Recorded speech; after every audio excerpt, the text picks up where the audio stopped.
다시 말씀 보도록 하겠습니다. 보실 말씀은 구약성경 10편입니다. 10편 126편입니다. 10편 126편 1에서 6절까지 말씀 제가 들고 여러분이 읽고 서로 교독하도록 하겠습니다. 여호와께서 시온의 포로를 돌려보내실 때 우리는 꿈꾸는 것 같았도다. 그때 우리 이에는 웃음이 가득하고 우리의 혀에는 찬양이 섰었도다. 그때 그 나라 가운데서 말하기를 여호와께서 그들을 위하여 큰 일을 행하셨다 하였도다. 여호와께서 우리를 위하여 큰 일을 행하셨으니 우리는 기쁘도다. 여호와여 우리의 포로를 낭망시키는 같이 돌려보내소서. 눈물을 흘리며 씨를 보내는 자는 기쁨으로 거두리로다. 울며 씨를 뿌리러 나가는 자는 반드시 기쁨으로 그 시간을 가지고 돌아오리로다. 아멘. 제가 기도하겠습니다. 사랑의 하나님, 이 시간 부족한 중이 두려움과 떨림으로 주의 단에 있어서 주의 말씀을 배워나고자 합니다. 부족한 종을 말씀의 도구로 통로로 사용하여 주시고 우리가 나누는 이 말씀이 하나님께서 오늘 우리에게 허락하시는 생명의 말씀이 되어서 우리의 삶과 가정과 이 땅을 살리는 말씀이 되게 하셔서 그 말씀이 우리의 신령밭에 심겨질 때 30배, 60배, 100배 아름다운 결실을 맺게 하여 주시옵소서. 그 열매의 풍성함과 아름다움을 반드시 바라보게 하시고 세상은 바라보게 하셔서 깨닫게 하시고 돌아오게 하셔서 하나님께 영광 올려드리며 주님을 같이 예배하고 찬양하는 인생들이 되게 하여 주시옵소서. 이 시간 악한 영 예수 그리스도를 떠나가게 하시고 오직 거룩한 성령님께서 우리를 붙잡고 인도하여 주옵소서. 우리는 예수님의 이름으로 간절히 기도를 쌓옵나이다. 아멘. 한번 따라해보도록 하겠습니다. 뿌리면 반드시 거둡니다. 반드시 거둡니다. 이 시간에는 뿌리면 반드시 거둡니다 라는 말씀의 제목을 가지고 은혜를 나누고자 합니다. 뉴스를 봤는데 코로나 팬데믹으로 인하여서 4년 만에 고향으로 돌아가는 그러한 뉴스를 보았습니다. 그러한 사람들이 과연 어떤 심정으로 고향 땅을 밟을까? 정말로 4년 만에 고향으로 돌아가면서 향하는 발걸음이 얼마나 기쁘고 즐거울까? 또 내가 익숙한 풍경, 내가 아는 고향 땅의 그 길, 그것을 바라보면서 이 가까워지면 가까울수록 얼마나 가슴이 두근거리고 이 벅참이 몰려왔을까 한번 생각해봤습니다. 오늘 본문을 보게 되어지면은 오늘 본문에 성전에 올라가는 노래라고 되어져 있는 것을 볼 수가 있는데 이 성전에 올라가면서 이스라엘 백성들이 하나님 앞에 찬양하는 거예요. 그들이 성전으로 올라가면서 어떠한 심정을 가지고 하나님 앞에 나아갔을까? 아마 고향 땅을 찾아가는 이러한 사람들의 심정과 같진 않았을까? 정말로 가슴 벅참을 가지고 감격을 가지고 하나님 앞에 예배하러 올라가지 않았을까 생각해 봅니다. 오늘 시편 126편은 이스라엘 백성들이 포로 생활 70년을 하다가 이제 돌아오면서 이제 하나님 앞에 예배하는 그러한 찬양가 담겨져 있는 시편입니다. 우리나라는 35년이라는 일제 강점기가 있었죠. 그런데 이스라엘은 70년이라는 바벨론 포로기의 시대를 겪었다는 거예요. 그러니까 그 긴 시간을 보내면서 그들이 더욱더욱 아픔을 겪었을 것이고 또한 우리도 이렇게 해방되었을 때 이 광복의 기쁨이 참 컸는데 이스라엘 백성들의 이 기쁨은 얼마나 더 컸을까? 또 하나님의 은혜를 기억하면서 그들이 얼마나 기뻐했을까? 그들의 모습을 우리가 그려볼 때 정말로 그들의 모습은 기쁨의 축제요 감사의 축제였을 것을 우리가 알 수 있다는 것이죠. 우리가 이 땅을 살아가면서 우리는 사랑을 보면서 살아갑니다. 근데 사랑을 보면서 살아가는데 이 사랑 가운데 어떠한 사람을 만나는가 너무나 중요하죠. 인생 가운데 우리가 금주자적 그리고 금묵자극이라는 말이 있죠.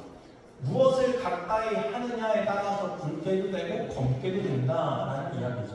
그러니까 우리가 좋은 사람을 가까이 하면 좋은 사람이 될 것이고 악한 사람을 가까이 하면 악한 인생이 되어진다라는 것을 비유로 이야기하는 것인데 성경도 마찬가지라는 거예요. 우리의 인생 가운데 무엇을 바라보아야 하느냐, 무엇을 소망해야 되는가, 어디로 가까이 향해야 하는가, 우리가 성전으로 향하는 그 발걸음이 되길 소망합니다. 하나님을 가까이 하는 인생이 되길 소망합니다. 우리가 이 과학적으로 증명이 되는 사실이 무엇입니까? 부모는 이 자식이 부모를 닮는다는 것이죠. 그래서 이 자식의 행동, 이 자식의 말투를 보게 되어지면은 부모의 행동과 말투가 나타날 수밖에 없다는 것이죠. 그 이유가 무엇입니까? 부모를 늘 가까이 하는 인생을 살기 때문에 자녀가 이 부모의 거울이 될 수밖에 없는 것이죠. 그럼 우리의 신앙은 어때야 되는가? 우리의 믿음은 어때야 되는가? 사람을 가까이 하는 것보다 하나님을 가까이 할 때 하나님의 그 아름다운 거룩한 성품을 우리가 닮아갈 수 있는 거예요. 그럼 우리가 신앙생활하면서 가장 가까이 해야 되는 것이 사람이 아닙니다. 교회라는 장소가 아니에요.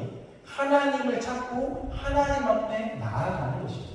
어떠한 삶의 순간에서든지 하나님을 바라볼 줄 아는 인생으로 살아가는 것, 이것이 바로 예배의 삶이 되어진다는 것입니다. 사방이 막혀 있을지라도 나에게 은혜 주시는 분, 나를 건져주시는 분, 변하지 않는 분, 영원한 사랑으로 돌봐주시는 분, 그분은 여호와 하나님밖에 없다는 것이죠. 그래서 야고보서 1장 17절 말씀을 보게 되면 이렇게 쓰여져 있죠. 한번 보도록 하겠습니다.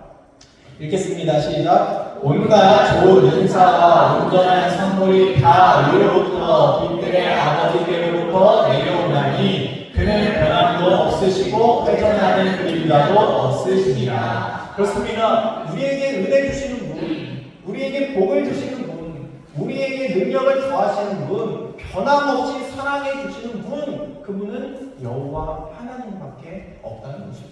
자식과 부모도 결국에 시간이 지나면은 변할 수밖에 없는 모습이 있다는 거예요. 안타깝지만 이 세상을 바라보면은 영원한 사랑이라는 것은 없다라는 것을 반증하듯이 보여주는 악한 세대 가운데 있다는 것이죠. 그러면은 그 가운데 우리는 어떻게 살아가야 되는가? 하나님은 오늘도 우리에게 변함없는 사랑이 있다는 것을 확증하여 주신다는 것입니다. 그러므로 그 하나님의 말씀을 붙잡고 하나님을 바라보면서 승리하는 인생 되기를 소망합니다. 오늘 본문을 보게 되어지면은 오늘 본문 가운데 하나님을 향하고 하나님을 바라보는 인생은 어떠한 인생으로 살아갈 수 있는가? 그것을 이 시편 26편이 126편이 잘 보여주고 있음을 우리가 알 수 있습니다. 한번 1절 말씀 한번 보도록 하겠습니다. 1절 말씀 읽겠습니다. 시작. 여호와께서 시온의 포로를 돌려보내실 때 우리는 꿈꾸는 것 같았도다. 포로에서 돌아오는 기쁨, 해방의 기쁨, 이 기쁨은 정말로 큰 감격이었을 것입니다. 그런데 이 고백을 어떻게 고백합니까? 내가 마치 꿈꾸는 것 같았도다 라고 이야기하거든요. 정말로 이보다 더 잘 표현한 것이 있었을까요? 정말 꿈에서나 바랄 수 있는 그 해방이 나에게 주어졌다는 거예요. 꿈속에서만 생각해 볼 수 있었던 그 일이 나에게 현실로 이루어졌다는 거예요. 그러니까 얼마나 기쁨이 있었을까요? 얼마나 즐거웠을까요? 이스라엘 백성들은 포로 생활을 하고 돌아오고 있는 거예요. 바벨론이라는 지역에서 이 예루살렘 향하기까지 정말로 먼 길을 걸어오면서 또 걸어오다 그 자기가 알고 있는 그 예루살렘 성읍, 그 땅이 보이기 시작하면서 벅차올랐을 것입니다. 그곳은 어떠한 땅이었습니까? 근데 문제는 다 황폐해져 있던 땅이라는 거예요. 성전은 이미 무너졌고 성벽도 무너졌고 지퍼도 다 무너져 있고 터만 남아서 있는 상태입니다. 더군다나 이 밭들은 다 황폐해져서 농사 짓기가 너무나 힘든 거예요. 돌들이 너무 많은 거예요. 그러한 상황 가운데 이스라엘 백성들은 그래도 감사함이 있다는 거예요. 감격이 있다는 거예요. 내가 이 땅에 다시 못 돌아올 줄 알았는데 하나님께서 나에게 해방을 허락하여 주셨고 자유를 주셨고 기쁨을 주셨고, 여러분 이 기쁨이 바로 예수 그리스도를 통하여서 우리에게 주어지는 자유의 기쁨이라는 거예요. 예수님을 통하여서 우리가 세상에 얽매여서 죄와 사망의 권세 아래서 포로로 살아가고 있었습니다. 그런데도 불구하고 우리가 이 땅 가운데 살아감에도 불구하고 하나님은 여전히 변하지 않고 우리를 기다려 주셨어. 우리가 예수 그리스도를 바라보고 붙잡는 그 순간에 그 죄와 사망에서 건져 주셔서 하나님의 자녀 삼아 주셨다는 거예요. 이 기쁨이 무엇인가? 성경은 이것을 첫사랑이다라고 이야기하는 거예요. 여러분, 우리가 은혜 받으면 하나님의 은혜가 감격이 있었을 때는 정말로 마음에 벅차오르는 감동이 있습니다. 야, 예수 믿는 것이 이렇게 기쁘구나. 아, 예수 믿는 것이 이렇게 감격이 있구나. 그런데 우리가 세상을 살아가다가 어느 순간 이 감격과 기쁨을 잃어버리며 살아가게 되어지죠. 그런데 주님은 뭐라고 말씀하십니까? 너희는 이 첫사랑을 회복해야 된다라고 말씀하고 있는 것이죠. 이스라엘 백성들은 이 첫사랑이 지금 회복되고 있는 거예요. 하나님을 버리고 그들의 뜻대로 살아가다가 이제는 하나님께서 심판하셔서 바벨론 포로로 끌려가서 살아간다. 다시 하나님께서 기회를 주셔서 돌아오게 되어진 것이죠. 그러면서 다시 사랑이 회복되기 시작합니다. 감격이 돌아오기 시작합니다. 다 무너져 있지만 무너진 그 터를 밟으면서 하나님의 사랑을 고백하고 있다는 거예요. 여러분, 우리에게 이러한 감격이 있길 소망합니다. 이 첫사랑의 은혜가 회복되게 될 줄을 믿습니다. 2절과 3절 말씀 보도록 하겠습니다. 2절과 3절 말씀 읽겠습니다. 시작. 그때 우리 입에는 웃음이 가득하고 우리 혀에는 찬양이 찼었도다. 그때 나라 가운데서 말하기를 여호와께서 그들을 위하여 큰 일을 행하셨다 하였도다. 여호와께서 우리를 위하여 큰 일을 행하셨으니 우리는 기쁘도다. 아멘. 그때 우리는 웃음이 가득하였다. 우리의 입에는 웃음이 걸려 있는 거예요. 뭘 해도 지금 기쁜 상태예요. 무너져 있지만 황폐해져 있지만 하나님의 은혜를 기억하면서 노래하고 찬양하고 있는 모습이라는 거예요. 여러분, 지금 그들은 무엇을 얘기합니까? 여호와께서 큰 일을 행하셨다. 여호와께서 큰 일을 행하셨다. 이야기하고 있다는 거예요. 여러분, 우리의 모습을 잘 살펴보세요. 우리가 은혜 받고 성령 충만하게 되어질 때는요, 우리의 입술 가운데 어떤 얘기가 나옵니까? 하나님을 찬양하고 하나님을 이야기하게 되어져 있습니다. 여호와의 큰 일을 이야기할 수밖에 없다는 거예요. 나의 삶에 하나님께서 이를 일하여 주셨어. 이것이 은혜야. 너무나 기뻐, 너무나 감사해. 이 이야기가 나올 수밖에 없는 것이죠. 지금 이스라엘 백성들은 우리는 죽을 수밖에 없었고 우리는 포로 생활을 끝날 줄 알았는데 하나님께서 다시 회복시켜 주셨어. 하나님께서 행하신 이 놀라운 것, 하나님께서 행하신 이 놀라운 큰 일을 행하셨어 라고 그들은 이야기할 수밖에 없는 거예요. 그래서 그들이 만나는 곳곳마다 어떠한 이야기가 있습니까? 하나님 이야기가 있는 것이죠. 예수님 이야기가 있는 거예요. 하나님의 살아계심의 이야기가 넘쳐나게 되어진다는 거예요. 여러분, 우리의 삶이 이래야 될 줄 믿습니다. 우리 믿는 자들은 어떠한 자들인가? 우리가 입술을 열면요, 하나님 이야기하는 거예요. 하나님의 살아계심을 이야기해야 된다는 거예요. 그런데 맨날 입술만 열면은 불평불만의 이야기, 누가 어떤 데서 어떤 년 이런 이야기, 더 나아가서 세상의 이 타락한 이야기, 더 나아가서 헐뜯고 그리고 이 음담해설 같은 이 가짜는 이야기를 우리가 할 때가 있다는 거예요. 근데 하나님은 그런 것을 원치 않으신다는 거예요. 우리가 정말로 하나님의 은혜로 충만하게 되어지면요, 그러한 이야기를 멀리하게 되어져 있습니다. 그거 하는 것이요, 마음에 편치가 않아요. 거짓말하며 그 다음에 이 농담 같지 않은 농담 같은 하는 이야기, 이런 것이 절대로 편치 않다는 거예요. 여러분, 그렇다고 해서 우리 믿는 자들은 유머러스하지 않다는 이야기가 아닙니다. 하나님을 믿으면 유머의 격도 올라갑니다. 제가 필리핀 가가지고 한 목사님과 같이 방을 썼는데 이 목사님이 이 공과금을 냈어야 되는 거예요. 근데 공과금을 내야 되는데 이거를 이제 필리핀 오니까 내지 못해서 사모님이 부탁했습니다. 언제까지 공과금을 내? 근데 막 집회 가운데 있는데 공과금 잘 냈어? 라고 물어봤더니 이 사모님이 공과금을 내지 않는 거예요. 근데 보통 그때 같았으면 이 목사님이 어떻게 된가? 왜 이렇게 공과금을 안 내냐고, 빨리빨리 그걸 내야지 라고 다그쳤을 것인데 그 목사님이 뭐라고 얘기하는가? 그래요? 그렇군요. 그럼 괜찮아요. 천천히 내세요. 이렇게 사모님이 얘기했다는 거예요. 그래서 사모님이 얘기합니다. 왜 그래? 적응 안 되게? 이러는 거예요. 그랬더니 이 목사님이 뭐라고 하는가? 내가 은혜 받아서 그래. 은혜 받으니까 이런가 봐. 이렇게 얘기했더니 사모님이 마지막에 이렇게 얘기합니다. 그러면은 은혜 엄청 많이 받고 오세요. 이 말이 무슨 말인가? 이 은혜 받으면은 삶이 변하게 되어져 있다는 것이죠. 은혜 받으면요, 은혜 안에서 유머러스하게 되어져 있습니다. 여러분, 유머의 격만 올라가는 게 아니에요. 우리가 하나님 가운데 거하게 되어지고 은혜 가운데 거하게 되어지면요, 인생의 격도 올라가게 되어져 있다는 거예요. 그러므로 우리 신앙인들은 하나님의 은혜를 바라고 하나님을 정말로 찬양하기 원한다면은 무엇보다 우리 입술 가운데 하나님의 이야기, 하나님의 살아계심의 이야기가 넘쳐야 될 줄로 믿습니다. 저도 그렇습니다. 이 많은 사람들을 만나지만 이 사람들을 만난 가운데 하나님 이야기, 예수님 이야기, 성경님께서 행하신 이야기, 하나님의 살아계신 이야기가는요 가슴이 뜨거워져요. 아 그렇지, 나도 신앙생활 잘해야지, 나도 믿음 잘 지켜야지, 아 그래 나도 열심히 말씀 보고 기도해야지, 이런 도전도 되고 뜨거움이 있다는 거예요. 근데 만나는 사람이 늘 불평불만하고 막 헐뜯는 이야기하면요 마음도 편치 않을 뿐만 아니라 나의 이 뜨거웠던 마음도 서서히 식기 시작한다는 거예요. 그러므로 정말로 여러분의 가정 가운데, 여러분의 삶 가운데 하나님께서 주시는 아름다운 평안과 은혜가 있길 소망한다라고 한다면은 여러분의 입술을 통해서 나와야 되는 그 말들은요 누구를 헐뜯는 그런 말이 아니에요. 하나님의 살아계시는 이야기, 하나님께 영광 올리는 이야기가 나올 때 가정이 화목하게 되어지고 평강이 주어지게 되어지고 여러분의 자녀들은 그 이야기를 듣고요 가슴이 뜨거워지고 그래 나도 한번 신앙생활 해볼까, 나도 믿음생활 잘 해야지, 이러한 생각을 갖게 되어진다는 거예요. 그런데 누구는 맨날 교회 가면 누구는 어떻고 저런 어떻고 이런 얘기하면요 자녀들도 교회 가면 좋지 않구나 이렇게 생각하게 되어진다는 거예요.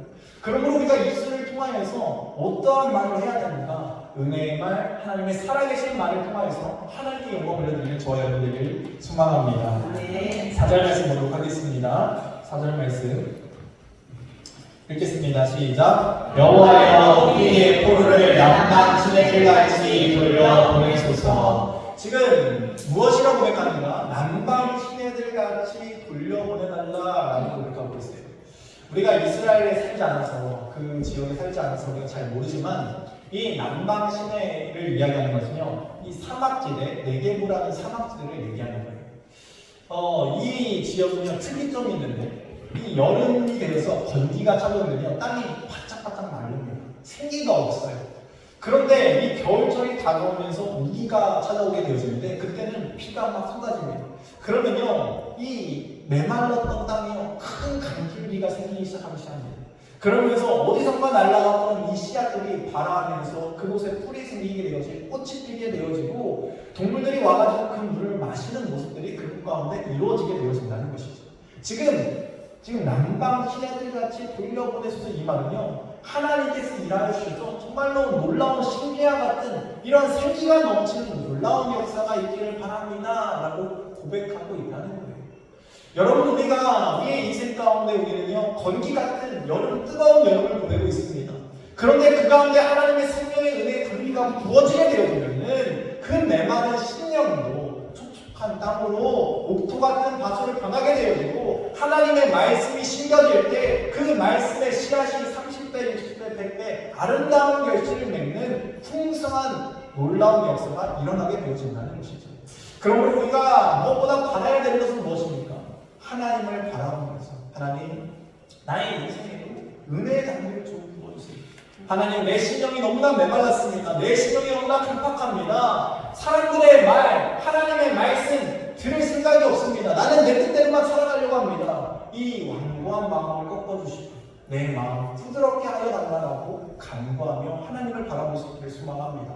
하나님을 바라볼 때 하나님의 놀라운 역사, 남방 시내와 같은 놀라운 역사가 있기를 주님의 축원드립니다. 오늘의 6절 말씀 보도록 하겠습니다. 6절 말씀 읽겠습니다. 시작. 눈물을 흘리며 씨를 뿌리는 자는 기쁨으로 거두리로다. 울며 씨를 뿌리러 나가는 자는 반드시 기쁨으로 그 곡식단을 가지고 돌아오리로다. 아멘. 얼마나 귀한 말씀입니까? 눈물로 씨를 뿌렸는데 결국에 하나님께서 단으로 거두게 하시겠다. 너희가 뿌린 그것을 결코 헛되지 않게 하시겠다. 하나님께서 약속하여 주신다는 거예요. 여러분 이것이 하나님의 방법입니다. 하나님은 심지 않은 곳에서 거두시는 분이 아니에요. 우리가 어렵고 힘들어도 눈물로 씨앗을 뿌렸을 때 그 씨앗을 하나님은 기억하십니다. 그리고 그 씨앗을 통하여서 하나님은 열매 맺게 하신다는 거예요. 우리가 요즘 세상은 어떻습니까? 심지 않은 곳에서 거두기를 바라는 세상이죠. 우리는 적게 심고요 많이 거두기만을 바랍니다. 그런데 하나님은 뭐라고 말씀합니까? 너희가 힘들어도 어려워도 눈물로 씨앗을 심어라라고 말씀하고 있는 것입니다. 그럼 우리가 어떠한 씨앗을 심어야겠습니까? 한번 갈라디아서 말씀 보도록 하겠습니다.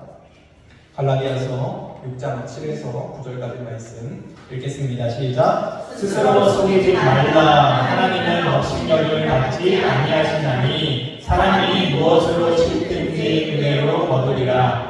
자기의 육체를 위하여 심는 자는 육체로부터 썩어질 것을 거두고 성령을 위하여 심는 자는 성령으로부터 영생을 거두리라. 우리가 선을 가되 낙심하지 말지니 포기하지 아니하면 때가 이름에 얻으리라. 아멘. 우리가 심어야 되는 씨앗이 있는데 그것은 육체를 위하여서 심는 욕심의 씨앗이 아닙니다. 성령을 위하여서, 하나님을 위해서, 영원한 것을 위하여서 심는 씨앗이 되어야 될 줄 믿습니다. 하나님께서 뭐라고 말씀하십니까? 이 영생을 위하여서, 구원을 위하여서 너희가 씨앗을 심어라 라고 말씀하고 있다는 거예요. 더 나아가서 선을 행하며 심어라 라고 말씀하고 있어요. 여기서 선을 행할 때 이 선, 원어를 보게 되면 칼로스라는 원어로 쓰여져 있습니다. 좋은이라는 뜻이에요. 좋은. 근데 이 좋은이라는 뜻, 선한이라는 뜻을 가지고 있는 칼로스가 창세기 1장을 보게 되면 똑같이 쓰여져 있는데 창세기 1장에 보게 되면 하나님께서 천지를 창조하시고 보시기에 좋았더라 할 때 이 좋다, 이것은 토부라는 원어로 쓰여져 있습니다. 이 토부와 칼로스는요 같은 단어예요. 그럼 무엇이 좋은 것인가? 무엇이 선한 것인가? 그것은 바로 하나님의 말씀대로 이루어지는 것, 하나님의 말씀이 성취되는 것, 그것이 선한 것이고 좋은 것이라는 것을 성경은 말씀하고 있는 것입니다. 그러니까 우리가 일반적으로 생각했을 때 선한 일을 심어야 된다, 도덕적으로 율법적으로 뭐 선을 행하면 된다, 이것에 넘어서 하나님께서 원하시는 것은 무엇인가? 내가 말하면 그 말한 것을 행하는 순종, 내가 멈추라면 멈추는 순종, 그 순종 가운데 심겨진 씨앗이 하나님 보시기에 선한 씨앗이라는 거예요. 내 생각과 내 뜻이 아니라 하나님의 말씀과 계획을 따라서 심는 그 씨앗, 그 씨앗이 하나님 보시기에 가장 선하고 아름다운 씨앗이라는 거예요. 하나님은 그 씨앗을 통하여서 너희가 열매 맺게 하신다고 말씀하고 있는 것입니다. 그런데 무엇이라고 말씀하십니까? 포기하지 말라, 낙심하지 말라 라고 말씀하고 있어요. 그 말은 무슨 말일까? 우리가 씨앗을 심다 보면은 포기하고 싶은 때도 낙심하고 싶은 때도 있다는 것입니다. 여러분, 우리가 신앙생활 하다 보면요, 하나님을 위해서 씨앗을 심지만, 영원한 것을 위해서 심지만, 때로는 사람들이 몰라줬을 때 오는 그 슬픔, 사람들이 알아주지 않는 그 마음 때문에 우리가 상처받기도 한다는 거예요. 나는 그런 의도가 아닌데 하나님을 위해서 하고 있는데 사람들로부터 받는 그 오해의 시선, 그 오해의 말 때문에 상처받기도 한다는 것입니다. 그때 우리는 그만둬야지, 때려치고 싶다, 이러한 생각이 들 수도 있다는 거예요. 그런데 주님 뭐라고 말씀하십니까? 너희가 나를 위해 심지 않느냐. 그러니 눈물로 씨앗을 심 때 포기하지 말아라, 낙심하지 말아라. 반드시 내가 열매 맺게 하겠다. 근데 너희가 열매 맺는데 그것이 그냥 열매 맺는 게 아니라 기쁨으로 단을 거두게 되는 놀라운 풍성한 열매를 맺게 하는 놀라운 역사를 내가 행하겠다라고 우리에게 약속하여 주고 계신 것이죠. 여러분, 사랑하는 친구 여러분, 우리는 낙심하지 말아야 될 줄 믿습니다. 포기하지 말고 믿음으로 씨앗을 심으시기 바랍니다. 내가 지금 기도로 심고 있는 그 씨앗, 하나님의 말씀에 순종하며 심고 있는 그 씨앗, 내가 말과 행동을 통하여서 하나님의 영광을 드러내며 심고 있는 그 씨앗들이 반드시 기쁨으로 가는 우리가 하는 놀라운 역사로 돌아올 것입니다. 하나님은 살아계십니다. 오늘도 큰일을 행하십니다. 우리가 이 땅 가운데 하나님을 믿는 이유가 무엇입니까? 우리가 지금 이렇게 교회가 이 땅 가운데 세워질 수 있는 이유가 무엇입니까? 눈물로 씨앗을 심었던 선교사들의 그 씨앗이 있기 때문에, 아니 눈물이 넘어서 피로 심겨진 그 씨앗이 있기 때문에 이 땅 가운데 우리가 예배하며 하나님께 영광을 올려드릴 수 있는 것이죠. 그러므로 우리도 다음 세대를 위하여서 씨앗을 심으셔야 됩니다. 여러분, 이 시대는요 심지 않는 시대예요. 지금은요 심는 것보다 지금 있는 것들만으로 배를 채우려고 하는 시대가 되었다는 거예요. 근데 우리는 어떻게 해야 됩니까? 우리는 다음 세대를 위하여서 씨앗을 심어줘야 된다는 거예요. 그것이 기도의 씨앗이고, 그것이 말씀의 씨앗이고, 그것이 선행의 씨앗일 줄 믿습니다. 아멘. 그 씨앗을 통하여서 다음 세대, 더 나아가서 더 다음 세대 하나님의 놀라운 역사가 일어나기를 주님으로 축원드립니다.